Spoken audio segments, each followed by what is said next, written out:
Most of us who get into podcasting, it's because we are podcast people. We love to listen. We love to learn. We love all of that. If you find somebody you super highly identify with in a podcast, it's okay to model that. And so just kind of being able to understand like those two dynamics. Most hosts never achieve the results they hoped for. They're falling short on listenership and monetization, meaning their message isn't being heard and their show ends up costing them money.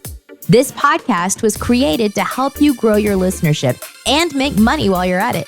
Get ready to take notes. Here's your host, Adam Adams. Hey, what's up, podcaster? It is your host, Adam A. Adams, and I'm traveling this week. It's my birthday and doing a little bodybuilding competition, which is exciting. So this episode today, which would normally be a solo episode, is just going to be an interview episode, and we'll get back to solos here in a week or two.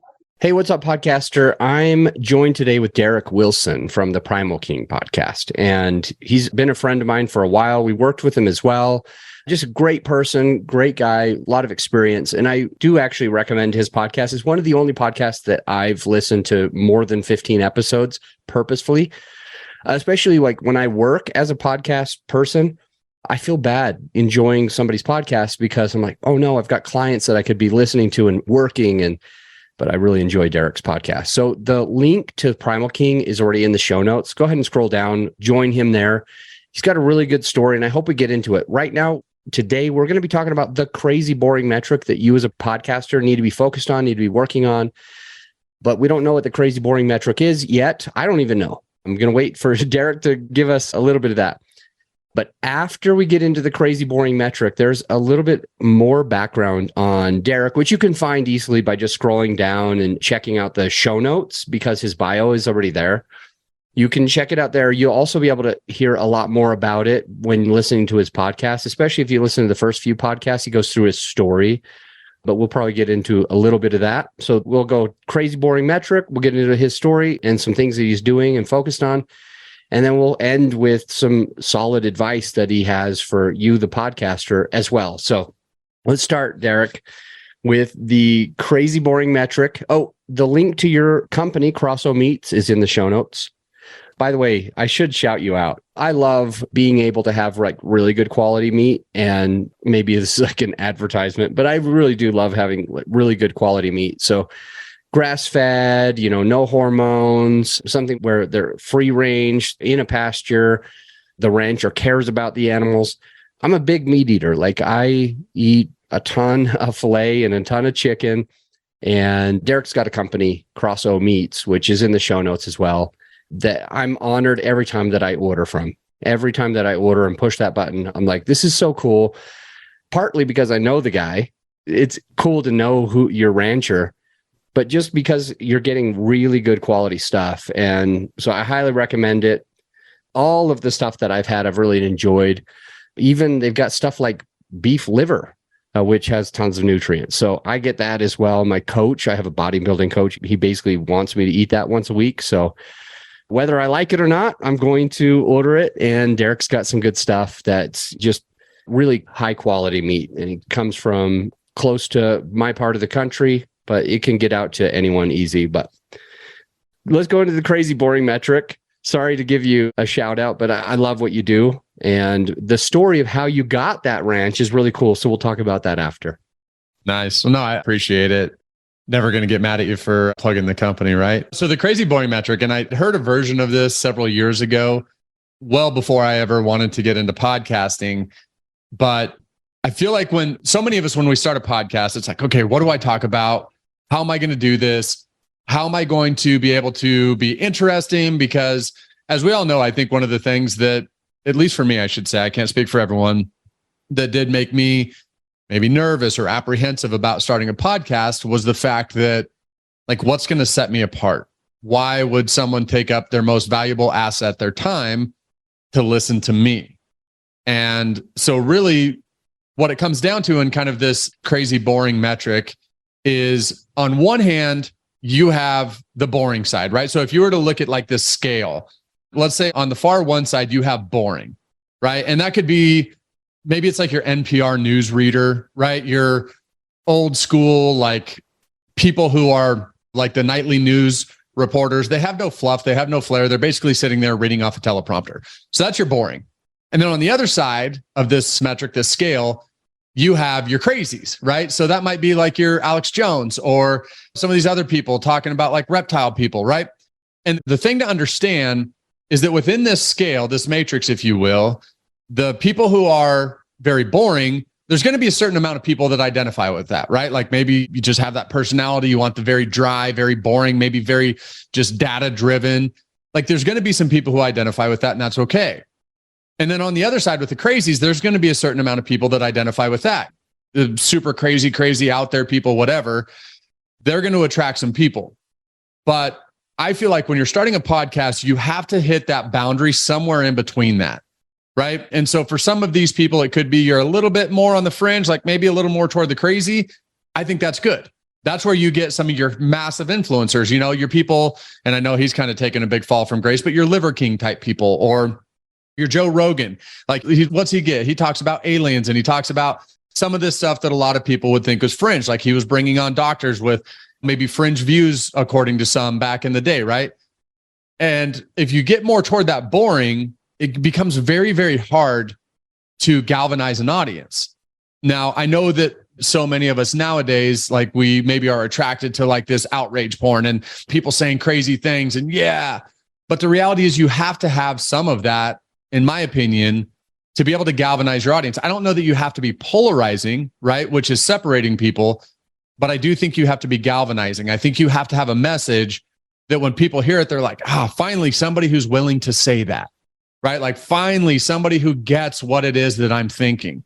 And so if I were to start a podcast again, because I know this is kind of where I tried to start from in a way, and I think I was more shy about it in the very beginning.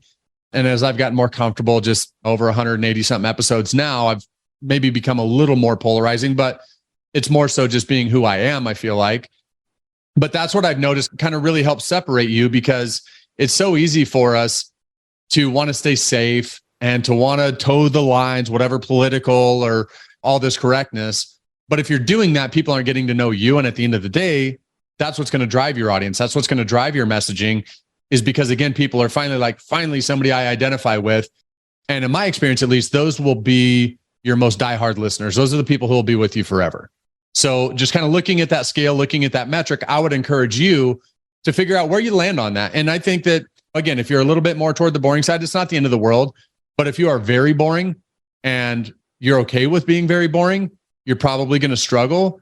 And if you're super crazy, and I know there's people who are like, Alex Jones made all this money, that's fine. But like, I don't think you want to go that route, just for a number of different reasons, right? And so you have to find that balance. And if you want to be more toward the crazy, that's fine. If you want to be maybe a little more toward the boring, that's fine. But don't be all the way on one side or the other. That would be one of my biggest pieces of advice. Okay. I'm curious if it should be a different type of metric, though. Like, hear me out for a second. Boring to crazy. There's other things like humor, there's funny, there's education, there's like being educational, having good information, having good content, having it be funny and not boring, but also not crazy. Maybe not talking about aliens or whatever it is. So do you think it could be like, is it a line of boring to crazy, or is it more of like a wheel or like a triangle where you're like, where do I fit inside this triangle? Is there another thing that's important that's not boring or crazy? Like, I'm not going to give you an example. I'll let you think of it if there is one. Is there any other part of having great content or a great podcast that we should be thinking about? Well, I think that all of that can be important, and that's understanding the direction that you want to go in. The reason why I use kind of the boring and crazy is because I think all of those other things fit in there, right? Like there are people who are crazy funny as well, right? But I look at somebody maybe like a Russell Brand, who seems like he's really taken off, like his podcast and everything is really taken off. And I think he mixes a lot of those things together. Like, he's not super crazy. He's obviously not boring. He's a very dynamic personality. He's very funny. And I think that he probably would be somebody who does a good job of that. And I look at some of maybe the larger podcasts that I think that even if you're telling a story about, because I know that like some of the murder mystery type of a podcast do really well. If that is entertaining, right? which again, and maybe this is where we could say that there's different types of words that you could use within this scale. But I feel like if you are entertaining, then it makes anything else good, right? Like if you're entertaining, a murder mystery podcast is better. If it's boring, then it's like, and you guys probably know out there, you listen to a podcast, and I'm not going to name any names here, but like I've listened to podcasts where it's like stinking great content, but it is so hard to listen to. It's just so boring and so dry. Like just an example, I remember a while back, like I'm a Christian guy, and I was trying to like find some good podcasts that deal with like Christianity and like learning a little bit more. And it was just like podcast after podcast. It was like, these are so boring. Like, I get that maybe like religion and stuff can be a heavy topic, but can we have some fun with it, right? Like, can we do a little something with it, make it a little bit more just like not wah, wah, wah, Charlie Brown teacher style. And so I think that's more where I'm getting is it's not necessarily the content you're talking on. It's more about the delivery maybe.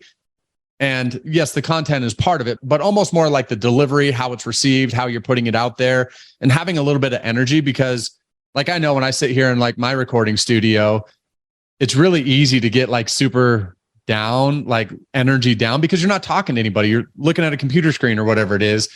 And so like another good piece of advice that I got is, and this was from live stage speaking, but typically like if you go up on stage, you want to be at like a level 12 if 10 is high energy. Why is that? Because usually you're perceived to be about 3 to 4 notches lower in energy than what you think you are. So if you go up there just wanting to be like, I'm going to be a 7, you're probably going to be like a 4 and everyone's going to fall asleep. And I feel like there is some component to that when it comes to podcasting as well, which is like, if you think you're at a 10 energy level and then you go listen back to your podcast, because I've done this, it's like, oh my gosh, I sound so like lame and like low energy. Yeah. It's like, well, it's actually because you're not realizing how you sound when you're speaking in an empty room all by yourself.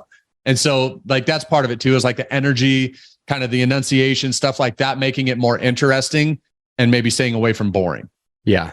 I've got a couple quick clients to mention. One is there's 3 guys, and 2 of them would naturally be like a level 6 or 7. 2 of them are naturally that way, maybe even an 8. And the other one is probably naturally a 3 or a 4. Like, he doesn't inflate anything. He doesn't get excited about anything. And I would definitely have to say that it's been a challenge. That's not a bad thing, but it has been a challenge working with them and coaching them, because I'm like, you guys should sound kind of the same. I mean, this isn't like Winnie the Pooh and Eeyore, and you've got like somebody who's excitable and somebody who's down, and it's just a good part of the show. You probably need to have that person come up to like a level 6 or a 7 or whatever, so that it's above average, so that just like you said, and I told this to them, how you come across on your podcast is usually a couple levels lower. And so if you're trying for a level 7, you're going to come out as an average. You're going to come out as a 5 probably. And then I've got another client who's launching a podcast brand new. And the first several recordings were really like, it sounds like the valedictorian. It sounds like somebody who's proper, who knows how to enunciate, who knows how to speak, does it really well. It sounds kind of scripted because they're so good at it, but it doesn't seem to like speak to the heart. It doesn't seem to speak to the avatar, the listener. And so we've been working like, you don't have to sound perfect. You just have to sound relatable. And part of that is to bring up the energy level and just be like you're having a conversation with that right person. So boring to crazy. Boring is facts. It's dry. It's less voice inflection. Crazy is the topic and the energy, or what do we think of when we think of boring, and what do we think of when we think of crazy? And then the second, I know I'm going to give you a double question. Yeah. So it's really like, what are we thinking of on these polar ends? And then the second part of the question is, I'm really curious, like, what should the listener get out of that? Yeah. You mentioned that you should be somewhere in the middle, but how do they know where to be? That is somewhere within the middle. How do they choose? Yeah. So I would say number one on the boring side is a lot easier, because like one of the things that I did a lot when I first started is I would go back and just listen. And if you can do that objectively, and maybe it's even before you post it, right? Or before you submit it or whatever, you go back and you listen to it and it's like, you know what? Content was great, but the delivery wasn't very good. And the reality is, and just so you newer podcasters out there know, and this was some advice that I got as well from somebody who's done a ton of podcasts and pretty successful at it. It's like, you're probably not even going to really find your voice until you're about 100 episodes in. And maybe Adam, you could correct me. You have more experience with this than I do, but I found that to be pretty true for myself. But I think you can shorten that learning curve and you can find your voice faster if you're maybe listening to it and being open, just kind of like I'm a sports guy, right? And you want to be critical of your performance. Like that's how you get better. And so if I go back and I listen to an episode and it's like, just didn't have the energy there. I kind of almost look at that as like I'm doing my listeners a disservice because I should be on my A game. Because again, like this is more like a philosophical thing, right? But it's literally what we're asking as podcasters is for someone to dedicate their time, right? They're dedicating their time, their most valuable asset, the one thing they'll never get back. You can always make more money. You can always get more stuff. You can never get your time back. So if I put out a 30-minute episode and someone listens to the entire thing, like I've taken up a portion of their life that they could have done something else with, their kids, their family, whatever. So I take that pretty serious, right? So having said that, if I'm not bringing the energy, if I'm not doing what I should be doing, I feel like I should hold myself accountable to that. So that's the boring side is I think you can tell if you're being too boring. The other side of that, and there's a guy out there, and I'll just name drop him because he's made fun of himself, right? Derrick White, Wake Up Warrior, has a big podcast with his wife. Like he's a pretty well-known person in kind of the online be a man space or whatever, right? But he was showing some videos once we were in this mastermind and of him at the very beginning. And he just like gets on this YouTube video. He's just like screaming and like yelling. It's like a psychopath. And everyone's laughing at him.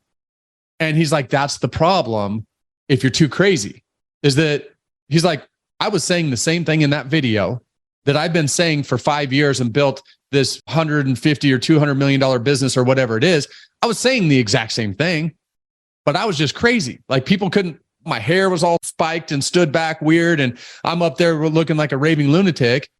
But he's like, the exact same message I had in that video is the same thing that I've been telling ever since. But people wouldn't take me serious because I was crazy. And so I think you can also tell there, like another person, and I know he gets pretty political. And so maybe he's too polarizing for some people, but somebody who I feel like does a really good job of this, and I know he's too much for some people, and that's okay, is someone like Andy Frisella. Now, he's going to repel a fair amount of people, but he, in my opinion, just as an example of somebody who gets really, really close to almost being like too polarizing and pissing too many people off, but he doesn't quite go all the way there with his delivery, and he's an intense guy and he brings energy. Like he, to me, is somebody who could be at least modeled. Now, again, whether you agree with his business advice and, his politics takes that he does sometimes, completely irrelevant. It's more like, if I want to go and figure out how to be a better quarterback, I'm going to go look at other really good quarterbacks and see what they're doing to be a really good quarterback. Like, I think that's important as well. Like most of us who get into podcasting, it's because we are podcast people. We love to listen. We love to learn. We love, all of that. And I think that if you find somebody you super, super like highly identify with in a podcast, it's okay to model that and to be like, why is it that I like them so much? Oh, okay. Their energy is here. Maybe their opinions are here. This is there. And you can kind of even model that. And this would be more, I think, advice, Adam, for people who are brand new, but it also can be for people who've been doing this for a while and maybe haven't been getting the results.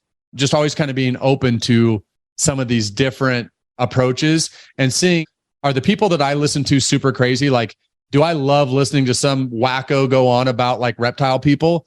Well, maybe you do, but understand there's probably a small minority of you, but most people are going to be turned off by that. And so if they're turned off by it, then probably the people who would be listening to you would be turned off by it as well. And so just kind of being able to understand like those two dynamics and getting close one way or the other, I think again is okay.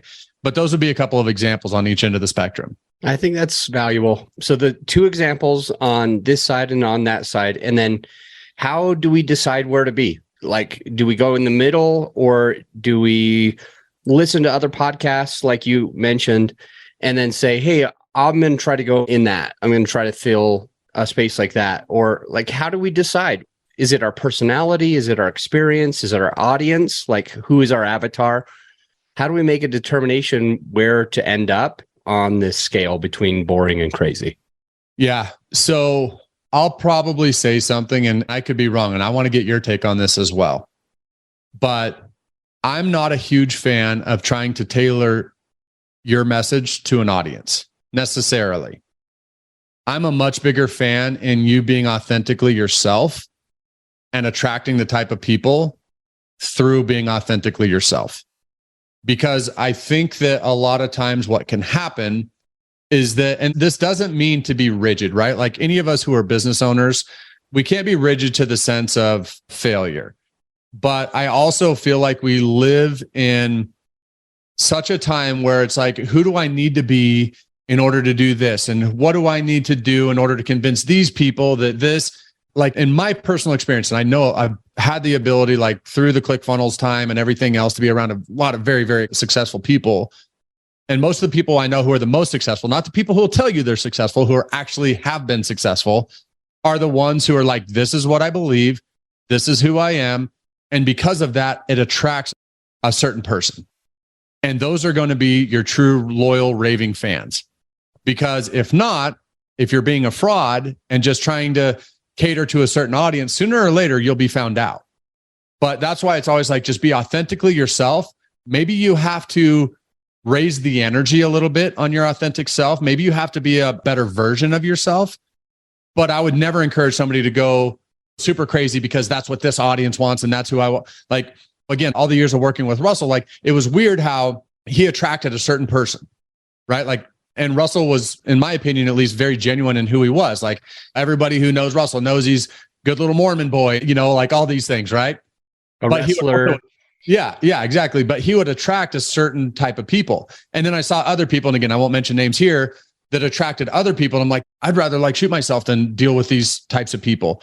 But again, they attracted who they were, and it just magnified that as you get a bigger audience. So I wouldn't, and at least in my humble opinion, and this is not just based on personal experience, but also observational experience, is if you're wondering like how to fit in here, I would say like sit down and figure out what it is that you believe in your podcast, like almost like core values like companies do, right? Which is, for mine, it was liberation, lifestyle, and legacy. Like those are the three pillars that I built my entire podcast around. Liberation is being able to see things differently. Lifestyle is being able to live a life that you actually want, not one by default. And then obviously legacy is doing things that are bigger than yourself. So what I did is I sat down, and those are my three core principles. And it's like, that's what I'm going to stay true to. And if it attracts a bunch of people, great. And if it doesn't attract anybody, great. Like the only thing that would be worse than me not having success would be me having a bunch of success and being a fraud. And so that was kind of how I came at it. So again, and that's just my style of podcast. I know that there's a ton of different types of podcasts out there, but even if you're in real estate, if you're in any of these other industries or whatever, chances are you authentically have a ton of people who will identify with you, because we're all different. And there's people that I identify with that other people don't. There's people that I don't identify with that other people do. But if you are strictly and almost unapologetically yourself, you will find yourself in that metric. You might have to tame it down if you're naturally a little crazy. You might have to spruce it up if you're naturally a little bit boring. But I think you'll find your way in that by truly being your authentic self and understanding the core values of what you want to build your podcast around. I thought that was a really good beginning stage, is to figure out what is your core value. Like with your family, you probably have your core values. I've got them on my wall. We say we do second chances. Mistakes are okay. There's a bunch of stuff on that wall. And then companies usually, especially if they're bigger companies, they will always have core values that they believe in, and how they hire, and even how they attract their other employees to make sure that they fit within those beliefs. And it sounds like you're going a step further than that, and you're considering the core value of the podcast ahead of time, or your core values, and portraying it through the podcast. I also like that little takeaway that you mentioned, where sometimes, depending on you and your personality, you might change a little. You might add a little bit of energy if you're naturally boring, just so that it's not coming across boring. Or if you're over the top, you might tame it down a little. But being your authentic self, that's a really good way to have your true followers, your true fans with you. And even if it's not a whole bunch, but if it's your people, I love that. Real quick around that too, just one quick thing is that most of you if you're new, you'll probably never have to worry about being too crazy. You'll probably really, honestly, have to worry about being too boring. So I started a podcast before this podcast, and I got like 6 episodes in and quit. The guy who was doing it for me ended up going out of business, and I just didn't want to figure anything out on my own. And I've listened to a couple of those, and it's like, oh my gosh, it's so embarrassing. It's so hard to listen to. Like, it was so boring and just like blah. But the good news is the longer you do it, you get a little more comfortable, get a little bit more confident, get a little bit more, a little more energy. And so you just got to keep going. Even the first episodes of this podcast where I wish I could go back and do them again and like have a little bit more personality in them. But I was like terrified. I felt like I was just sitting in my little studio by myself, all like freaked out. And I've thought about redoing them because the first 3 episodes of my podcast are so like important to everything else after that. But it's like, nope, that was authentic. That was me at the time. So I'm just going to leave them. But yeah, sorry. I was just going to say, like, you're probably going to start off being too boring. And so be very conscious of that. If anything, you probably won't have to worry about being too crazy. Well, tell me what you think of this, Derrick. When I started my first podcast and when I started my second, and I think I'm on my third, definitely in the first one, even in the first 60 episodes, I really remember I was in my shell. I hadn't come out of my shell. So I was recording and I was, in a way, I was being my authentic self, or at least I believed it back then. At least I believed it. But I've noticed after I've done like 800 plus episodes now with those 3 podcasts, and I'm not perfect. I'm not trying to be perfect, but I will mention that the thing that I do differently now is I try to embrace who I am. When I want to say a joke, I say a joke. When I want to be playful, I just be playful. And I think I was originally just trying to be professional. I was trying to come across in a good way. I really worried about the perception of me, and that probably gave a worse perception of me. And now I'm caring less about the perception of me and just having fun and being lighthearted and genuine. And it feels a lot better when I do. And I believe, I haven't polled my audience, but I believe that the listener appreciates it. Is that at all part of your 100 episodes that you mentioned? Is it kind of like coming out of your shell, or is it something else? I think that's entirely it. Because even like when I first started my podcast, I remember having the thought, and it's awesome that you brought this up, because this is I feel like a hard thing for new podcasters. Because I remember thinking like, well, maybe I shouldn't talk about this because it's not like kind of right in this narrow little thread. The more comfortable you get, you start understanding, yeah, but it's part of me, right? Like, this is part of what I believe. Maybe it's not necessarily in this, like, again, like if you're doing a podcast about real estate, it doesn't mean that you can't also share about yourself and the things that you're passionate about, right? Because as listeners get to know you more, they want to know you more, right? Like, that's a big thing. Like, the more people know about you, the more they want to know, the more connection they feel. And so for the first lots of episodes, I don't know how long, I always felt like I was so restricted. And then it was like, okay, actually, I want to be more of just who I am. And this thing evolves. And that's what's so awesome is that, and I heard a statistic the other day, and maybe again, like you would know this better than me, I'm not sure, but it was something like 97% of podcasts never get past 10 episodes or something. And like, it's like 1% lasts longer than a year, or less than 1%. I can't remember what the numbers were, but it made me think it's like, basically 99% of the people who ever start a podcast will never actually do it long enough to figure out what the heck they even want to talk about. You know what I mean? It's like, if those really are the numbers, if 99% of people quit within a year of their podcast, that means 99% of people probably never even gave their podcast a real chance. But more importantly, they never gave themselves a good chance. Because I know for me, when I get done recording an episode, I usually feel like energized. Because it's like, I got this thing out to the world and I'm excited to get it off my chest. And like, I was me and I was this and I was that. Like, there's not a whole lot of things that outside of podcasting to where you can really express yourself. Like, yes, I know that there's Facebook feeds and Facebook lives or social media lives and stuff, but that gives you kind of that instant dopamine. So I feel like so often when you can get the instant dopamine from social media, it almost like clouds it, because you're wanting the instant result. Whereas podcast is such longer, such a more of a delayed gratification. But if you can get that going, like then you start realizing I recorded this episode for me and almost as my own personal therapy in a way to talk everybody through what I'm thinking. And then if it hits, great. Like I won't even know for a while, right? Like I won't even know at least for another day or two whether or not this episode's good. And I really won't know for even longer than that. So I did it. I'm excited about it. Let the chips fall. Whereas like when I've done like Facebook Lives, or maybe you put out some big post on social media, I find myself, and I hate to even admit it, but you do find yourself being like, oh, did anybody comment yet? Did anybody like it? Like, what are people saying about it? Right? It's like that instant dopamine. And so podcasting is so much better because it delays all of that, which means I feel like you can be even more genuine to yourself because you're not just looking for those instant likes and that instant dopamine hit. Cool. Love it. Let's take a quick break. And when we get back, I want to get into the bad review that you had and the best advice. Hey, my friend, as you know, this episode is sponsored by my company, growyourshow.com. We want you to be able to have the best tools at your disposal without costing you a whole arm and a leg. So right now you can get a free list of vetted equipment that like mics, mixers, webcams, sound treatment, editing software, everything that you need. I created the whole PDF with direct purchase links just to save you time and money, to help it be more convenient for you. So this free PDF will help you skip all the guesswork. If it's on there, it's vetted and approved by yours truly. And if it's not on there, it's probably not worth the money. So go ahead and get yours at growyourshow.com/PDF. Let's get back into the show.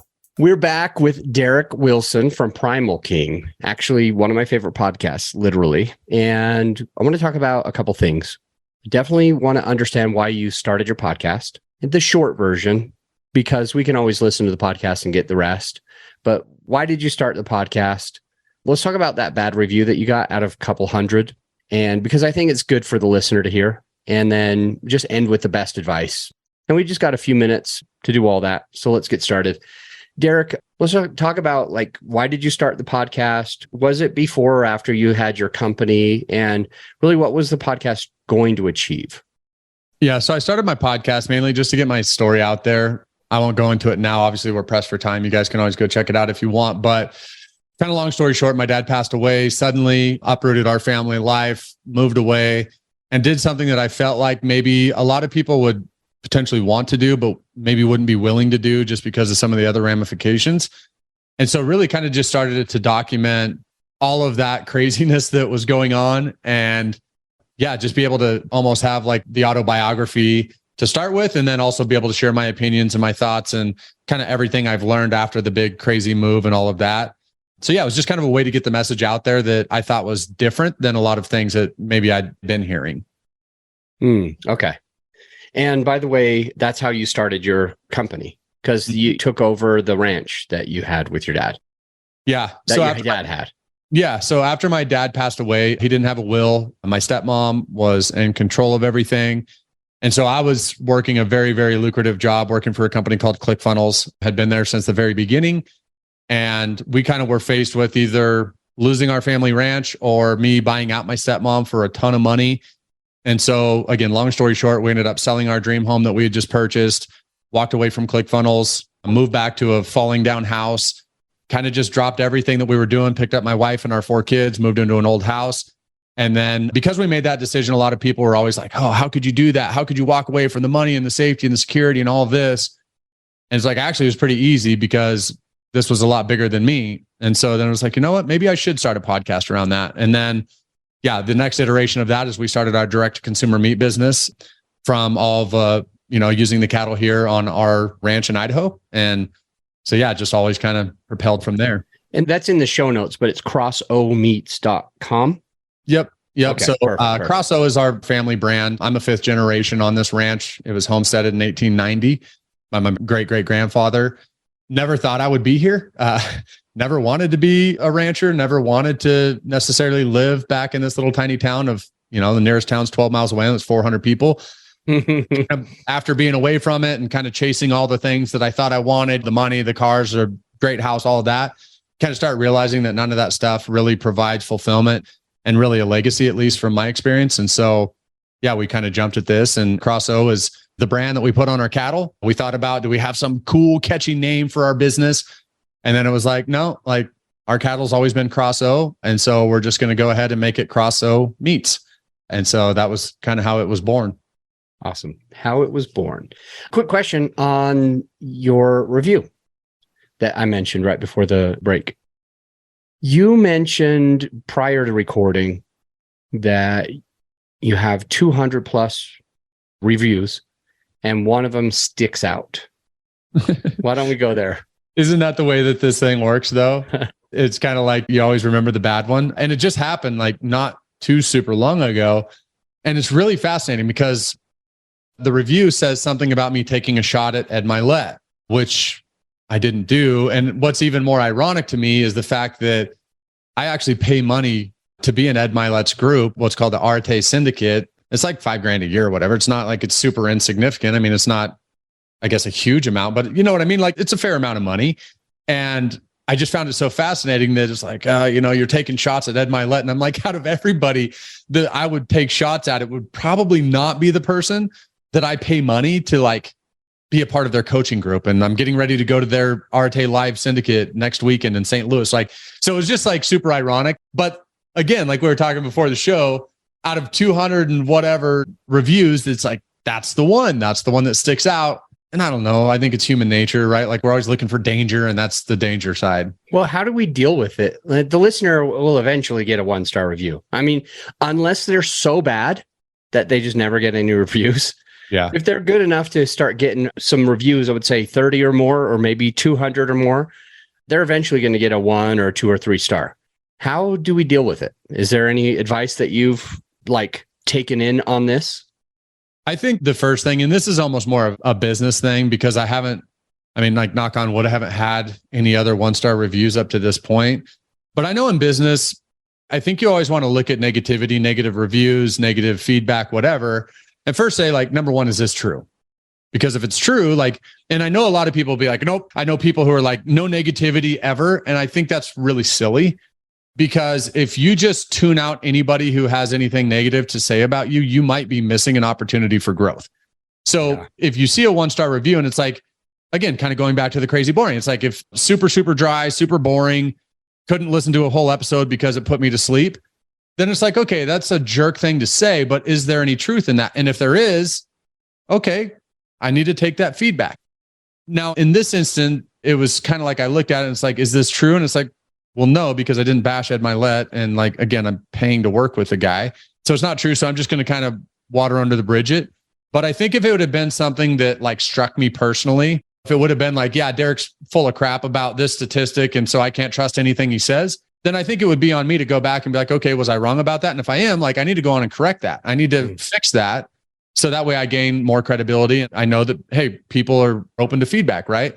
So that's how I would approach. I don't know if that's how everybody else would, but it's like, number one, is it true? And then number two, if it is true, then take it as growth opportunity. And if you ask your question, if it's true and it's not, then disregard it. And there's knuckleheads out there, unfortunately. There are too many. Well, what's your best advice to a brand new podcaster? Something we haven't maybe talked about today. I guess we kind of touched on it, but like the only thing that I would say is just do it.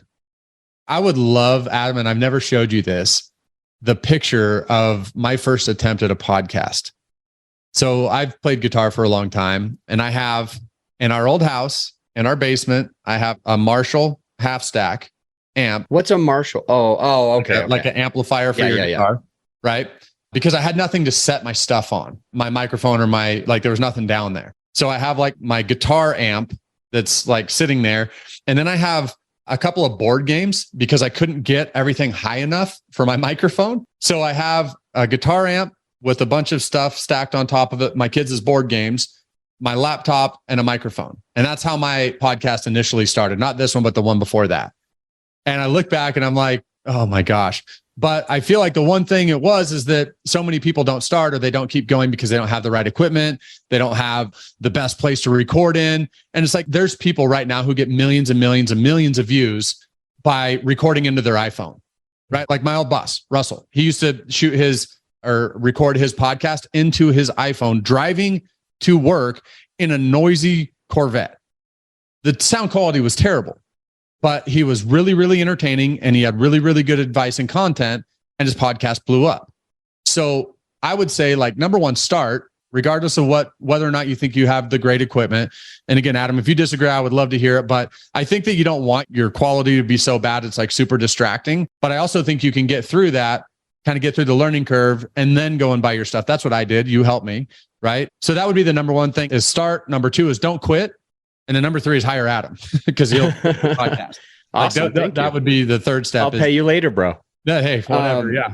So if you're listening, and you are, a couple things. As soon as this one ends, you don't even have to turn it off. I'll see you there. But I want to also go over a couple things that we talked about today with Derrick. Derrick's talking about the crazy boring metric, you and that sliding scale, not going on the polar opposites, but finding your way, your true self, your authentic self somewhere in the middle. He also talked about that. He's saying, I'm not a fan of trying to tailor yourself to your audience.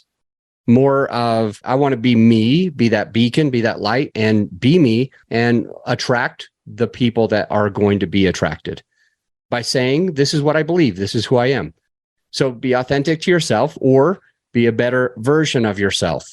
I also thought it was really interesting when he talked about having core values for a podcast and everything else. So, but I do want you to check out his podcast as well. I think there's a link if you scroll down to Crosso Meats to order the meats, the good quality stuff we talked about before that he inherited when his dad passed away, or maybe you paid for it. We'll know more when we actually listen to your podcast. But also the Crosso Meats, check out his podcast. He's got a lot of good content, a lot of good value, and he also hosts events at his place, or he plans to. I'd like to be in on that one of these days just to check out the ranch where I like to buy my meats from. I will see you guys on the next episode. Derrick, thank you again for being part of the podcast. I'll see you soon. Thanks, Adam. This is serious. Don't go. Now that you've gotten whatever value that you feel that you got, the actionable takeaways, you need to implement the stuff that you learned. If you remember me talking about bird church once, and they learn how to fly, and then they walk home, I don't want you to walk home. I want you to fly home. So take the steps, take the actionable steps for your benefit so that you can become a better podcaster.